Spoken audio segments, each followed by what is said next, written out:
तो death note का so called unbeatable genius लॉरेटेल, जिसने लाइट तक को उसी के गेम में बीट कर दिया था, लेकिन कुछ उसकी ऐसी मिस्टेक्स थी जिसने उसकी ब्रिलियंस को ओवरशैडो कर दिया था और आखिर में उसे मारा जाना पड़ा। तो आज की वीडियो में हम देखने वाले हैं एल की कुछ ऐसी मिस्टेक जिसकी वजह से वो मारा गया। तो बिना किसी के लेट्स स्टार्ट इट। देखो, एल काइव एजेंट्स को सीक्रेटली जापान भेजना और कीरा को पकड़ना जितने स्मार्ट मूव लगता है उतना ही बहुत बड़ा ब्लंडर बना जाता है ये वाला मूव, क्योंकि लाइट को बहुत जल्दी पता चल जाता है उसका कोई पीछा कर रहा है, जो कि एक एफबीआई एजेंट था जिसका नाम था रैपेंडर। और देखो, ये वाली सिचुएशन में लाइट ने सबसे पहले एक प्लान बनाया और रैपेंडर को टपका दिया, और उसी की इन्फॉर्मेशन से, ताकि उसके ऊपर शक ना आए, इसलिए उसी की इन्फॉर्मेशन से उसने सबसे पहले जितने भी एफबीआई एजेंट जो भी जापान में लोगों को ताकजाकी कर रहे थे या फिर किसी को फॉलो कर रहे थे, सबको मार डाला उसने, ताकि उसके ऊपर शक ना आए और वो बच जाए। देखो, इसका बहुत ज़्यादा बड़ा इफेक्ट नहीं पड़ता है स्टोरी में, लेकिन तुमने यहाँ से एक चीज़ नोटिस करी होगी, जो लाइट यागामी सिर्फ क्रिमिनल्स को मारता था और मासूम लोगों को नहीं मारता था, इस वाले राइवलरी और इस वाले मूव की वजह से वो मासूम लोगों को मारना चालू कर देता है। तो ये बहुत बड़ी मिस्टेक थी एल की। तो देखो, एल के पास सबसे बड़ा एडवांटेज था कि एल अपनी आइडेंटिटी कभी भी किसी को रिवील नहीं करता था, बट बिकॉज ऑफ इस 200+ IQ और सो कोल्ड प्लान की वजह से उसने लाइट को खुद कन्फेस करा के मैं ही एल हूँ। वैसे लाइट ने इसका विश्वास नहीं करा और उसको पता भी नहीं चल रहा था वो क्या रहा, लेकिन बाद में उसे खुद समझ में आ गया कि यही एल है। और इस चीज़ का इफेक्ट कैसे पड़ा मैं तुम्हें बताता हूँ। इसके लिए तुम्हें सबसे पहले डेथ नोट के कुछ रूल्स देखने पड़ेंगे, जिस रूल के अकॉर्डिंग अगर तुम्हें किसी बंदे को मारना है तो उसका नाम लिख के साथ साथ तुम्हें उसकी शक्ल भी याद होनी चाहिए, क्योंकि उस नाम के अगर बहुत सारे बंदे भी होंगे तो जिस बंदे की तुम्हें शक्ल याद है वही मरेगा, और तुम्हें शक्ल याद ही नहीं है तो कोई भी बंदा नहीं मरेगा। और लाइट ने कभी भी एल को देखा नहीं था और वो अपनी आइडेंटिटी रिवील भी नहीं करता था, और किसी वजह से अगर लाइट को एल का पूरा नाम भी पता चल जाएगा तो वो उसे कभी मार भी नहीं पाएगा। तो अगर एल अपनी आइडेंटिटी कभी रिवील ही नहीं करता तो लाइट उसे कभी मार भी नहीं पाता। वैसे तो रैम मारता है, लेकिन रैम भी वहाँ तक पहुँच ही नहीं पाता इस पॉइंट के अकॉर्डिंग। तो मेरे हिसाब से ये वाली भी बहुत बड़ी मिस्टेक थी अपने सो कोल्ड एल की।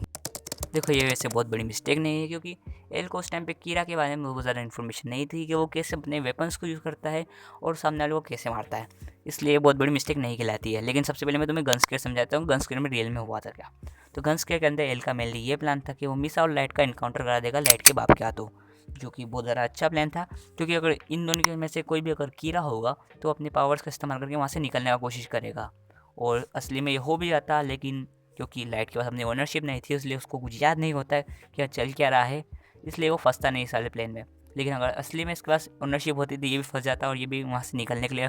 अपनी डेथ नोट का यूज़ कर लेता। देखो, ये प्लेन इसलिए बहुत ज़्यादा अच्छा था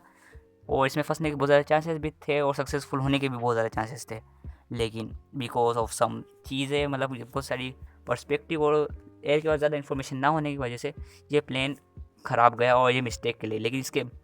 बाद वाली जो मिस्टेक थी, मतलब ये वाली तो मिस्टेक नहीं कहलाएगी वैसे प्रॉपर्ली, लेकिन इसके बाद जो सिनेरियो बना था उसकी वजह से एल की ये बिगेस्ट मिस्टेक में से एक कहलाता है। तो देखो, इस टाइम तक तो एल को नहीं पता था कि कीरा कौन से वेपन यूज़ करता है और कैसे लोगों को मारता है, लेकिन कुछ एपिसोड बाद सारे लोगों को पता चल जाता है कि वो कीरा किस चीज़ से लोगों को मारता है, जो कि थी डेथ नोट। तो देखो, इस वाले में मिस्टेक ये करी थी एल ने कि एल अपना पूरा का पूरा दिमाग जो है डेथ नोट के ऊपर लगा रहा था, ना कि लाइट के ऊपर। लेकिन तुम भी जानते होंगे कि गन स्केयर जो है वो डेथ नोट मिलने से पहले हुआ था, मतलब डेथ नोट के बारे में जानकारी मिलने से पहले हुआ था। तो एल के प्लान के अकॉर्डिंग वापस से अगर डेथ अपना गन स्केयर कराया जाता तो लाइट के फंसने के चांसेस बहुत ज़्यादा थे, क्योंकि उस टाइम पे अगर लाइट का ये कोई प्लान था तो इस टाइम पे ओनरशिप रहती, मतलब लाइट के पास ओनरशिप थी, जिसकी वजह से वो डेथ नोट का ज़रूर से यूज़ करता और उसको सब कुछ याद भी होता डेथ नोट यूज़ कैसे कर दिया। लेकिन उस टाइम पे जब रियल में गन स्केयर हुआ था तब उसको कुछ समझ में नहीं आया था, क्योंकि उसको कुछ याद भी नहीं था, इसलिए वो गन स्केयर में बच के निकल गया था। लेकिन इस टाइम पर उसको सब कुछ याद रहेगा, इसलिए वो गन स्केयर में फंस जाएगा। लेकिन अपने सो कोल्ड जिब्रिलियंट दिमाग वाले एल ने इसका यूज़ ही नहीं करा और अपना पूरा दिमाग डेथ नोट के ऊपर लगा दिया, जो उसकी हार का कारण भी बना। तो कीरा को पकड़ने के लिए एल ने बहुत सारे ऑर्गेनाइजेशन की हेल्प ली थी, जिसमें सबसे ज़्यादा मेन थी जैपनीज़ पुलिस, और जैपनीज़ पुलिस के अंदर सबसे ज़्यादा मेन थी अपनी टास्क फोर्स। लेकिन टास्क फोर्स के अंदर से कोई इन्फॉर्मेशन लीक कर रहा था एल के अकॉर्डिंग, लेकिन रियल में तो लाइट खुद ही पड़ रहा था, क्योंकि टास्क फोर्स का हेड उसका बाप था, जिसकी वजह से सारी इन्फॉर्मेशन का एक्सेस उसके पास था और वो सारी इन्फॉर्मेशन देख भी लेता है। और उस इन्फॉर्मेशन लीक होने की वजह से लाइट को सारी चीज़ें पता चल जाती है कि कीरा की क्या क्या इन्फॉर्मेशन अभी इन्वेस्टिगेशन में उनके पास है, और अभी इन्वेस्टिगेशन के अंदर क्या डायरेक्शन हो रही है, मतलब कैसे इन्वेस्टिगेशन चल रही है और इन्वेस्टिगेशन में कहाँ तक पहुँचे हैं लोग। लेकिन ये सारी इन्फॉर्मेशन लीक होने की वजह से एल को अपने सारे प्लान बदलने पड़े, क्योंकि कीरा के पास सारी इन्फॉर्मेशन थी। देखो मैं पर्सनली एल को हेट नहीं करता हूँ, बस मैं कंटेंट के लिए कर रहा हूँ क्योंकि मुझे लगा कि इसके ऊपर कंटेंट बनना चाहिए और यूट्यूब पे इसके ऊपर कंटेंट तक नहीं है। मैंने बहुत सर्च किया तो मैं भी नहीं मिलेगा, इसलिए मैंने बना लिया है। और एल का कैरेक्टर बहुत अच्छा लगता है और एल और लाइट की डिलीवरी के बिना तो डेथ नोट किसी काम का नहीं है। इसलिए मैंने ये वीडियो बनाई है ताकि तुम जान सको कि एल ने भी कुछ मिस्टेक करी है जिसकी वजह से वो मारा गया। तो अगर वीडियो पसंद आई और वीडियो को लाइक करके चैनल को सब्सक्राइब जरूर कर देना ऐसी और वीडियो के लिए, ताकि मैं भी ऐसी वीडियो बनाता हूँ। वैसे भी वीडियोस पे रीच नहीं आ रही है तो जल्दी से लाइक कर देना। तो अंटिल देन पीस आउट और सायोनारा भी तुमको।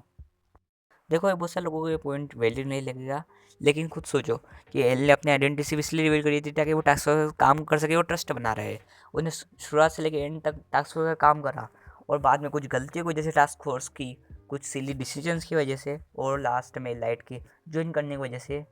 उसकी हार हुई एंड में और वो मारा गया।